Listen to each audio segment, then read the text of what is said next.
So now we're at kind of the final steps of Padlet, and the kind of end product is I'd like you to make your own Padlet. And whether you're going to use it with your students tomorrow or the next day, it doesn't really matter. I just want you to be able to have an experience of creating it. And again, maybe you've already used Padlet and maybe you're an avid user and you created a new one that you want to share. Feel free to do that. But I'm just going to go, again, you're going to choose the Make Padlet and choose your option and get going. So let me just I'm going to bounce back for a second. That's what you would do. I'm just going to open the Padlet that I created.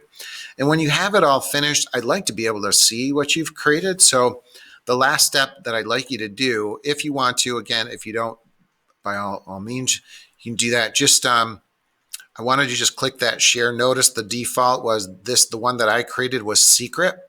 So that means only I share it to the people that I want. But also notice that visitors can write on the Padlet. So that's a key distinction. That's kind of the default. If I want to change any of those options, I just click the change privacy. So I could make it password protected if I wanted to do that. So that way, if students came across it, they'd actually have to, put in a password that I can create it. You can also make it just completely private that only you can see. You can, of course, make it public as well. That means anyone comes across it and it'll be put in the gallery in Padlet. So that's probably your most dangerous option. I'm going to keep it secret, but then also notice that down here it says visitor permissions. Most of the times you want people to interact with your Padlet. That's the idea of it.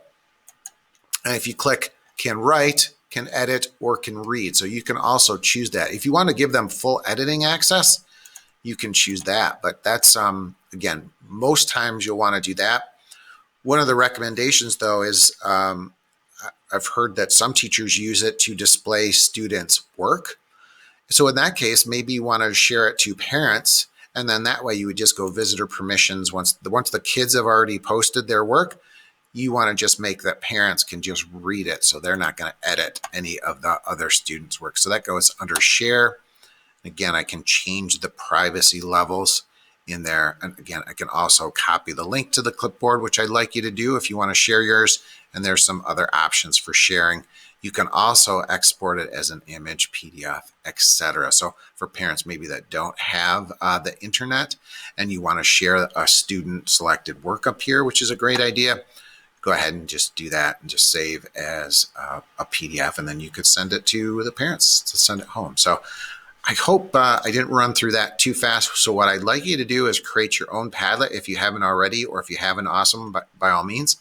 And then just do the share and then copy the link to it so that other people can see it. And again, it doesn't matter. I don't need to write on it unless you want me to, or others, but just click that and then you're going to paste it into the form to complete the step. Hope you had fun.